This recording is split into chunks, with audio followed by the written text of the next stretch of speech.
So after my last diary entry, I did actually say that I'm done. I had no more energy to do anything, and I told my trainer I needed 1 week off, and I remember him saying to me, if you need more time, take more time. But I said, I can't take longer than a week because I know I will struggle to get back within it, back into the training, exercising. And I don't work out on a Saturday and a Sunday. They're my rest days.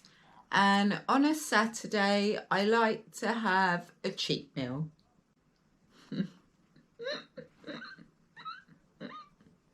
I laugh at myself because my cheat meal, the main meal that's a cheat meal, is on a Saturday. But every so often, a sweet or chocolate or a cake might slip into my weekly schedules. I'm sorry. Sometimes I just need a cake, a sweet, a bar of chocolate. Yeah, I'm greedy like that. But my main cheat meal is a Saturday evening. I look forward to that, whether it's a takeout or whether it's something I've cooked at home, but it's off the meal plan, put it that way. Anyways, so see, I lose track all the time. Saturday I didn't train, Sunday I didn't train.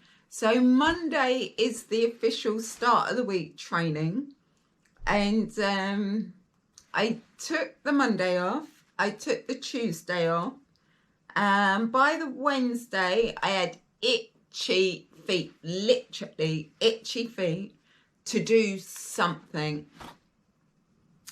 So I went to the gym. And I didn't do anything strenuous. I walked on the treadmills for 30 minutes, moderately walking. I wasn't power walking and I wasn't walking like a snail. Anyways, I did that, and then I had a good 30-minute stretch on... I told myself I was going to remember the name of this machine. I call it the vibrating power plate. Yeah. I remembered. So I did a good 20 to 30 minute stretch on the power plate. And then come Thursday now, Thursday's my yoga class in the gym. So what did? I went to my yoga class. And then I did another 20, 30-minute stretch on the power plate. And Friday, it was like, well, I worked out Wednesday, I worked out Thursday. Why not? And I love a Friday session because I don't work out on Saturday and Sunday, and it's very much a social on a Friday. I've got a couple of lovely ladies that we made friends through the leisure centre. So we used to do classes together and we train together, sometimes just around each other doing different workouts, but we get to catch up, we get to talk, we get to hear what's going on with each other, and yeah, just socialise. The gym, leisure centre, whatever you want to call it, where I train is very much a social for me too. So I went in on the Friday and I just walked. I just done another 30 minutes walk and a good stretch. But this one told me I came back too soon. Way too soon. After about 15 minutes, I was feeling aches and pains that technically shouldn't have kicked in until 25 minutes of walking. But I continued, I pushed through. Oi! By the time we got to 25 minutes, I was done. Absolutely done. I'm like, I cannot continue walking no more. On the previous diary entry, I said I was done. I was done like that. And then I remembered, even though I'd only been on the machine for 25 minutes, I had been walking around my local shopping centre for about 30 minutes prior to this.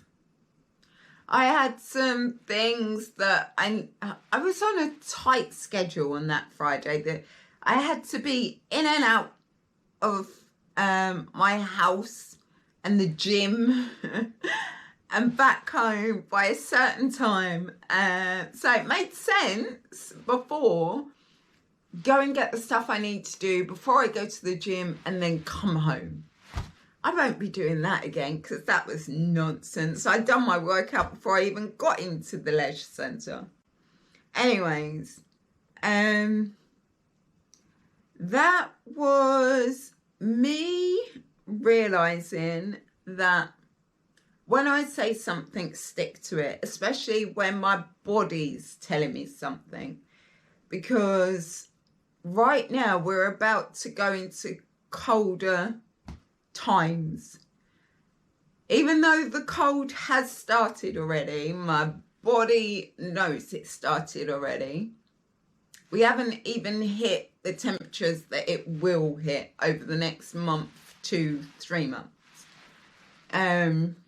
So it's a note to self, listen when your body says it needs a rest. That is highly, highly important for me. And through the winter times, very, very highly important. But I know what drove me to get up and go back too soon.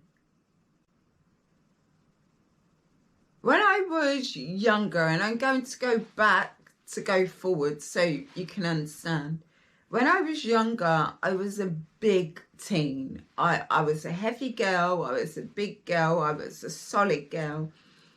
According to the medical statistics, I was obese. But they're just numbers half the time, aren't they? Because who's the average of the average that they're basing that on? But I wasn't a healthy weight anyways. And I didn't like me. I used to look in the mirror and think, why can't I be slimmer? Why can't I be like majority of my friends were all slim, size 8 and 10 back then, and am I going to share it? Well, anyone that knows me from back in the day knows I was a big girl, so I will share it. I remember at the age of,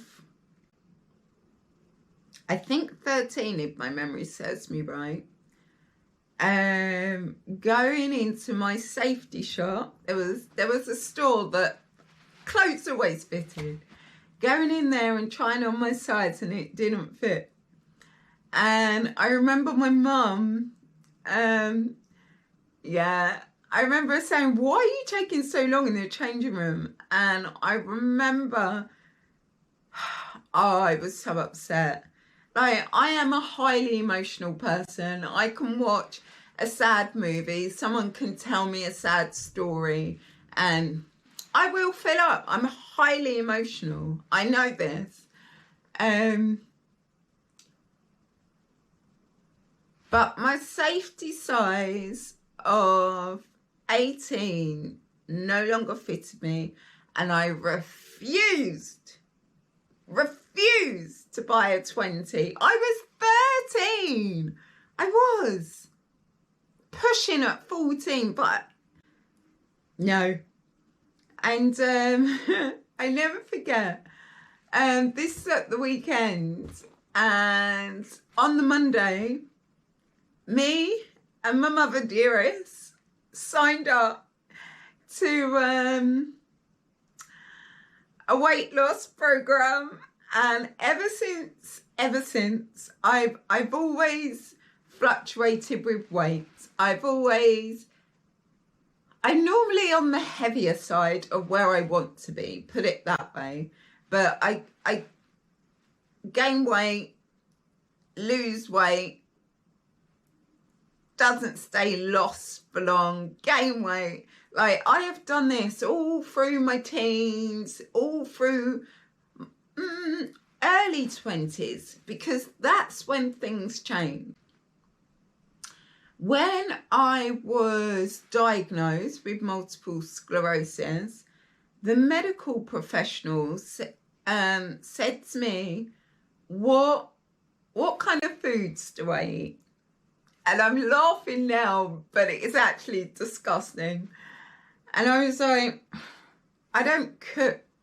And they went, what do you mean you don't cook? I said, I don't enjoy cooking. So I then got asked again, so what does my food diary look like?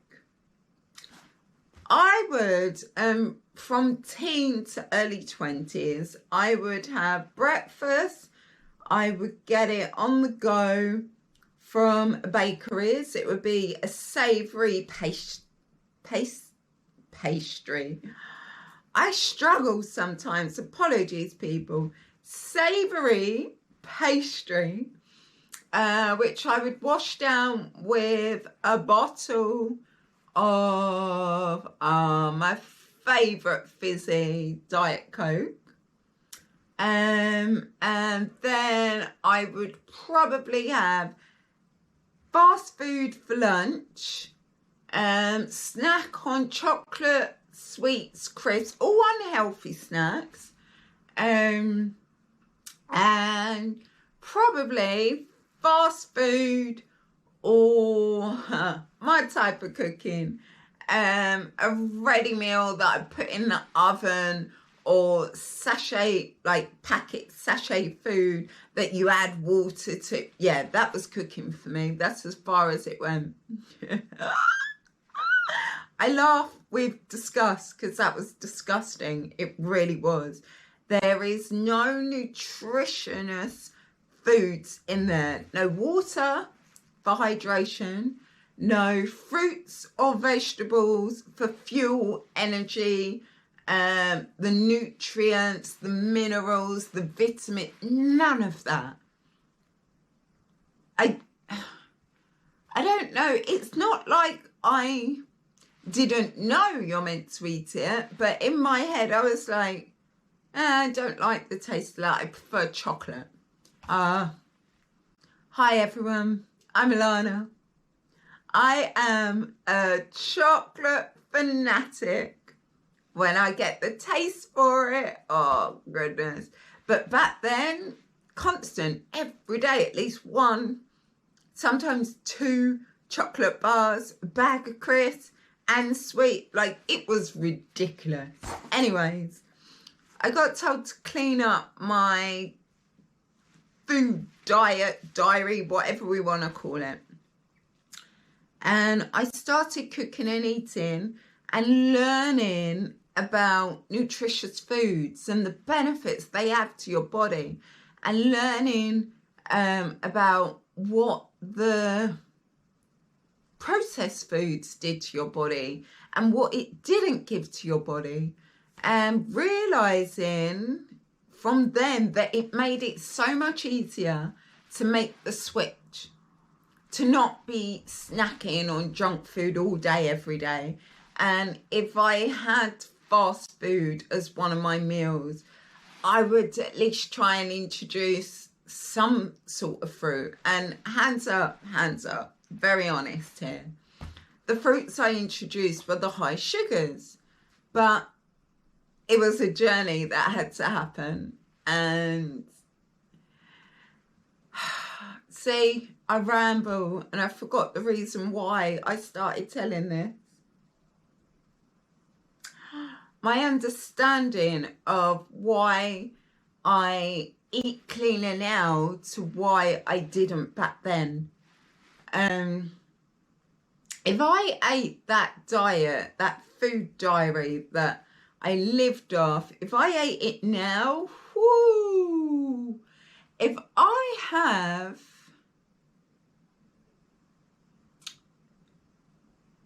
let's say 3 or 4 days of eating takeout, of eating processed foods, of eating pure sugary stuff. I'm being nice to myself saying 3 or 4 days. My body shuts down. My body, I get aches and pains and twitches and spasms. Oh, and when I say pains, they're sharp. My body really talks to me and says to me, enough already. So I mix it up. I can't say my diet's 100% clean. I can't say that I train to the maximum level that I should be every time I train. I can't. But I mix it up. I have majority, I can say hand on heart, I can say every week at least 70% of the week is clean eating. I aim for 80, 85. I've not quite got to the 90%, but that's my aim, the 80, the 85, because the food I'm putting into my body needs to be used for energy, for concentration, for movement, for daily function. And if I'm not fueling myself with all those good and nutritious, there we go, I always struggle with that word, nutritious foods and nutritious fluids, aka water, still unflavoured water, then I pay the price. And going back, remember I said I'm going to go back to go forward. I'm going back slightly again to why I jumped in too fast. I didn't give myself the full week of resting. Is because when I rest too long and don't do any form of workout, here, mentally, I start feeling guilty and feeling bad about myself. And yeah, right, I tell myself stuff that I wouldn't tell a friend, so I shouldn't tell myself, but I do. We're working on that. We're getting better. And I know once I get into that mood, that atmosphere, get into that energy, get into that place, I eat the foods that I shouldn't eat because I go, I'm not even working out. What's the point trying? And I guess I'm doing this to remind myself that no matter, I hate the way I say that when I say it too fast. No matter, there we go. No matter whether I'm working out, whether I'm not, keeping my my fuel, my food, there's a word that's not coming to me, basically my food intake, keeping that as clean as I can keep it is the main thing that I need to focus on. Because my body doesn't function the way that I need it to if I don't. And then it's a downward spiral. And that's not a journey that I want to be taking. Really not. Because life can be such a struggle at times. It really can. And if I don't keep my diet clean, I'm just making the struggle even harder, aren't I? I never asked for multiple sclerosis. I didn't. Or did I? I wasn't valuing my body that I had. I was fueling it with all sorts of junk that had no goodness. No goodness in it, let alone any goodness for my body and for my brain and for my functionality. Yay! I got it. I struggle with that one too. So I didn't sit, pray, wish, hope for it. But did I ask for it, not looking after my body? I'll leave that to you to answer. So I guess I'm reminding myself that I need to put myself first. I need to put my health first, my mental mindset, my physical body, and my daily functionality first. Because if I don't, and next time I say enough is enough and I don't listen to myself, who knows what can be caused from that. So it's been lovely leaving this diary entry. I'm really enjoying voicing my thoughts, my opinions, my journey. I think this is worth doing. Doing this is something that I have hidden from for a long time. But I think it was worth starting. So love to you all. Thank you for watching me. I'm saying bye. But if you really enjoy watching me rant away, me releasing my thoughts and my journey, my past, my present, and my future, click the subscribe button.